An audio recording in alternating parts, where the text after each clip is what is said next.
Not that long ago, I was losing money drop shipping. Then I started doing 1K days consistently. And now I'm doing 3K days consistently. I documented the whole process, by the way, on my main channel. And there's 3 secrets that help me go from 1K to 2K to now 3K days. The first thing is building out a branded feel.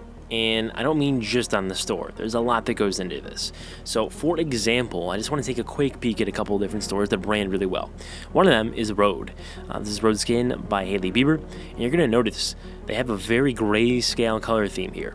And then all of a sudden, these are join waitlist. And oh look, the one that has color, you can buy. That's a nice little touch there. But this just feels branded. You notice the text, you notice the font, you notice the colors. Everything feels, different. It feels like a brand. And anywhere you look, everything it's congruent. It feels the same thing. Even with Bleem, this is more of a dropshipping store, but things they have the right feel. They have the colors, the fonts, everything just feels smooth. Obviously Rhode is a little more bold, it's a little more louder of a brand, but it still has the makings of a brand. The next thing is Kylie Cosmetics. It's a $1 billion company for a reason, so yeah, they do a phenomenal job. And one note is sometimes you don't want to copy the biggest brands. Like if you look at Kylie Cosmetics product page or product landing pages, they're not amazing. They're pretty short, but they hit on a lot of the key points. This is not something that you want to necessarily copy for your own brands running ads to it. So it's a little bit different in this case. This is actually really cool. Find my shade, try me on.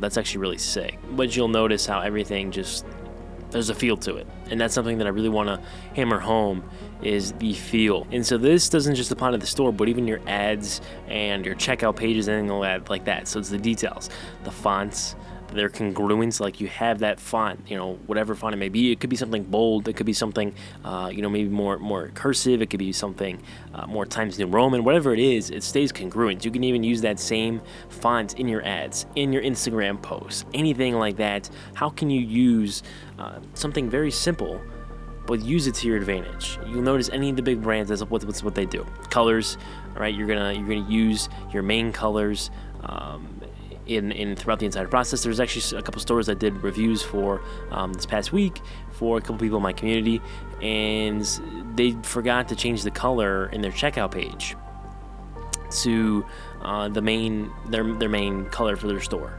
and that impacts conversions. They see that default Shopify blue. Maybe they don't actually think that, like, why is it blue? Maybe they do, but it subconsciously reduces the trust. And what you're trying to do when you're in your ads on your stores, you're trying to build as much trust as possible in a short amount of time, because people they're scrolling, they see your ad. Okay, this is interesting. Let me click, and does it look scammy? Does it look legit? And how much trust can you build in the fact that your product can solve the problem? That brand, they can buy into the brand and be confident in the brands, in the products, and in the problem that is going to be solved. Do they really think that your store, your ad, however you phrase things, will solve their problem? And if you can build that trust as fast as possible, you're going to make a lot of sales. And obviously some people, they say that you need like 7 points of contact to sell to people. I don't think that's necessarily true for dropshipping e-commerce products, but the more touch points you have and the more trust that you can build over time. Maybe they see a couple of your ads, you should show some retargeting ads to them, or you show them a blog post, or you show them a YouTube video. There's a lot of really small things you can do to build trust over time. Now, another thing is the copy you use and the language. So like for me, it could be using babe or boss babe, or any of those kinds of things, like for the females, or XO. There's a lot of different things that you can do to kind of fit in with a crowd, and that comes off of audience research. Audience research is huge, so huge. You have to be able to walk, talk, and act like your audience. Like if you can't, you're not gonna make money. You can, but in order to get to 1K, 2K, 3K, and beyond, right? 3K is cool, but I'm not happy with just 3K. I'm going for more. You have to know your audience inside and out, and that's what big brands do. They know exactly what buttons to push to get people to buy. And I talk about this a lot, but emotions are how you win.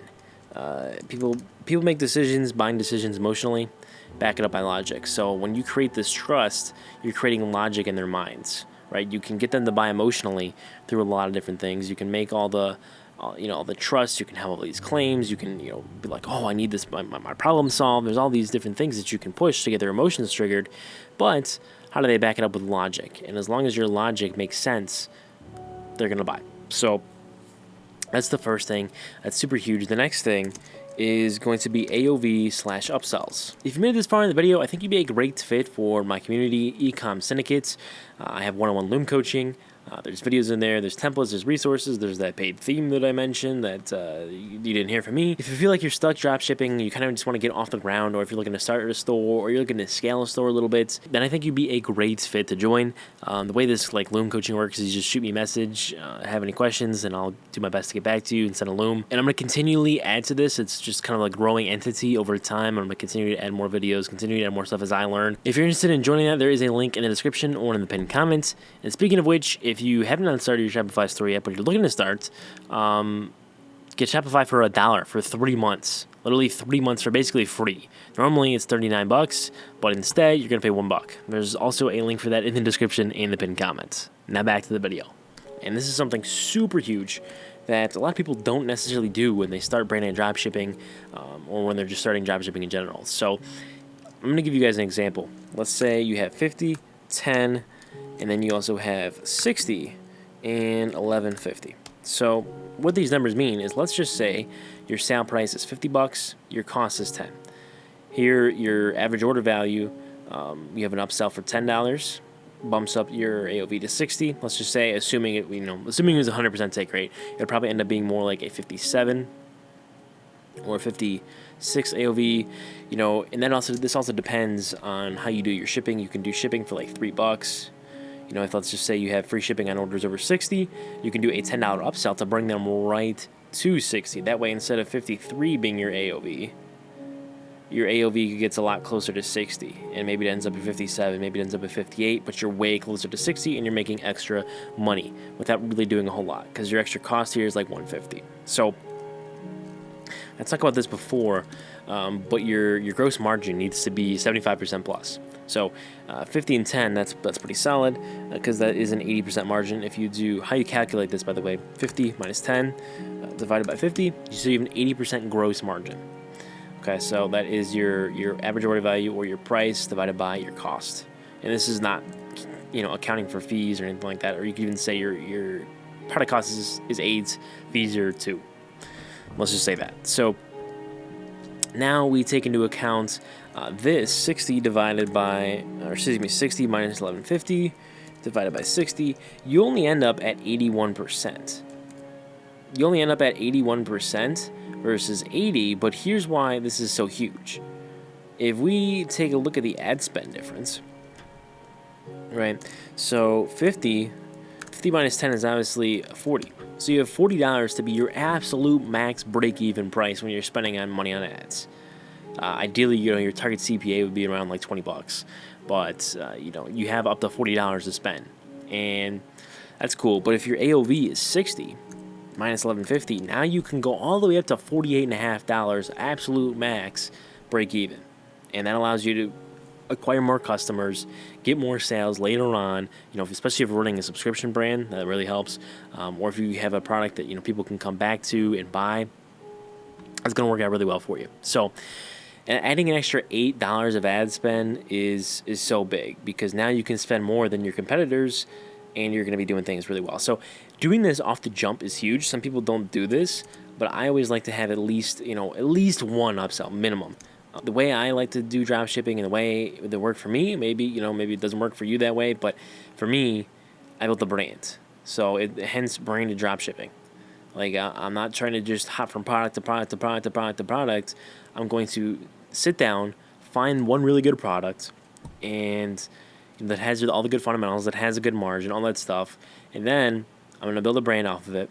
I'm going to make sure I get all these details right. I'm going to build a ton of trust, and now it's all about creating ad angles, and then you just go to work. And then over time, consistency will eventually breed success. By the way, a couple apps for this. For me, I use this theme, Shrine Pro, which you can actually get for free. You didn't hear it from me inside of my paid community.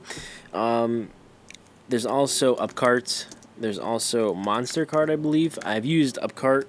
I like that one when I don't use Shrine. So Upcard's pretty solid, and those will help you add those upsells. So I have 3 upsells right now on my store. That's how I like to do it. I like to have a cheap one, middle tier, and a high tier. And then this high tier one is actually on the post purchase. Also, so then post purchase I use Reconvert. That's what a lot of people use as well. That's post purchase, thank you page, and all those other upsells. So also in the cart, but I usually use that product. That way it's a little more familiar to them. They've seen it before potentially in the cart, if they're actually paying attention, and then they see it in the post-purchase as well. And how I like to do it is I had that example of the $60 for free shipping. So then my first product would be $10, right? And that's the one, boom, okay, I add that, and okay, now I'm at free shipping. I don't have to pay for shipping. A lot of people like that. So, you get a pretty high take rate on that. Then you can go the next one like 20, the next one's like 30. Assuming all these products have good gross margins as well, even though you're not running ads to them, so it can be a little bit lower because you're getting free revenue for it, you still want it to be high. That way you make as much profit as possible. The third thing is to simplify. The third thing is to simplify your process. A lot of people try to complicate things. They're trying to do this, they're trying to do that, they're trying to do this, trying to do this. Just do this, right? Obviously, in the beginning, you need to get a great store. You need to get a great product. You need to do some of these things at the beginning, and then all your attention will end up just being focused on one thing, and that's creating good ads for your product. Then you have a singular focus, and that's marketing. In the beginning, you have to wear all these hats, but afterwards, you're just on one. Okay, and it's fairly straightforward. So don't overcomplicate things. Don't run these complicated Facebook structures or anything like that. I'm gonna do a video on that soon, on Facebook ads and everything, and creatives and how to do all that. But if you simplify things, you bring things back down to the basics, you don't overcomplicate it, like a lot of people do. They try to just do too much. You're going to win. And you consistently do the little things, and you consistently do things simply, and you do it the right way, you're going to win in the long run. Maybe you face some roadblocks, so it might not always be up. It might be up, down, but eventually you're going to win. And to expand upon this, you want to focus on what you can actually control. So what can you control? Would be ad copy, audience research. These are all things you can do, right? This is the beauty about marketing and dropshipping is you can control a lot. There are a few things that you can't control, but you can give yourself a really good probability of achieving success if you nail a few things down. So obviously the store, the copy on the store, your brand that you build out, then your audience research. That just comes first. But your ad copy, right? Any of your ad angles, that's based off of the audience. All this stuff is actually just based on the audience, but branding as well. So those are all things you can control. And what you can't control are things like human behavior, buying intent. Sometimes people they're not in the mood for buying. And, part of that might be the time of the year.